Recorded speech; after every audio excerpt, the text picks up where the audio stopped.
Thank you for tuning in to another episode of the What Would Stoner Do project on InRangeTV. Yes. This is another subcomponent of the gun. We're doing a video about every subcomponent in the gun, and we have left out a very significant subcomponent people keep asking about. What do we do for the bolt carriers? And the bolt. Right, bolt and carrier. And the answer is totally standard. We didn't do nothing. This one's Faxon. Yeah. I think one of ours is a Spikes Tactical. Yep. We don't really care. Here's the deal. So we've got all these... Not surprising. I've got a bunch of bolt carrier groups laying around with a bunch of bolts. And I tried all of them in the gun. Okay. And the end result was when we started looking at things that have been done to try and modernize the bolt carrier group and the bolt, the reality is nothing's been done that mattered enough to care about. There's not much going on. Nope. We do have a Gemtech. Gemtech? Yes, we have a Gemtech adjustable, which is meant for suppressed rolls. And that's an interesting thing that we have used in the carbines, but it's not directly relevant to the project, so we're not really touching on that here. We'll cover that separately as a standalone product. There will be a video about that. So what that has is a little lever that allows you to adjust the amount of gas into the system on the bolt carrier itself. Now, a lot of people have suggested, since our explicit purpose is lightweight, well, you can save some weight by getting a lightened bolt carrier. Stuff cut out, less weight. That is something we have avoided doing because these just aren't quite as reliable. No. It gets a little sketchy.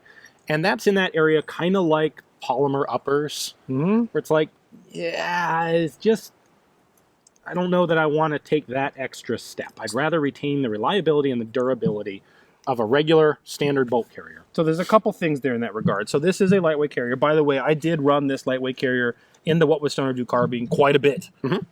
Extensively, in fact. And it did not induce any particular problems.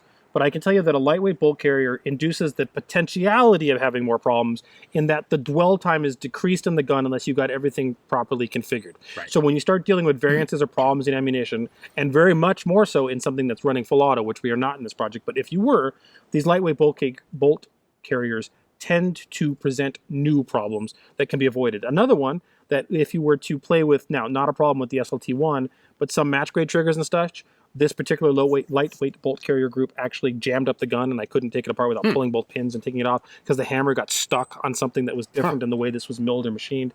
And this does change the perceivable recoil impulse that much. Like, you're like, oh, it fires a little more mildly with the lightweight bolt carrier group. So much less, the amount of improvement is so minimal that I have a really, really, really hard time recommending this as being an advantageous thing. You lose margin of error by having that. Now, so what we would say on that is the bolt carrier group itself, I think that the best thing you can do is run what they call the full auto bolt carrier group, the one that's not had any weight reduction done on it. Generally speaking, the bolt and bolt carrier group having more mass is better than less from a reliability perspective. Things that you need to look into with your bolt carrier group, whichever one you happen to use, is that the gas key is properly staked. Now, there is one thing better about this lightweight bolt carrier group that the Faxon one does not represent. You can see that that is actually milled as a single piece unit. Yeah, that is a good thing. So now this could be a benefit. So if you wanted to look into a more advanced, modern manufactured bolt carrier group, a gas key being milled as part or machined as part of the bolt carrier versus screwed and then staked like the Faxon is a good thing, because it is possible, and I've seen it a number of times, in which those screws were not properly staked and the gas key came loose on a bolt carrier group, and that absolutely starts causing malfunctions in your AR. So if you're going to use one that has a standard traditional gas key, you want to make sure that those screws are legitimately, you'll see people that stake, but the stakes don't actually get into the screw. So they do the, oh, we need to stake these.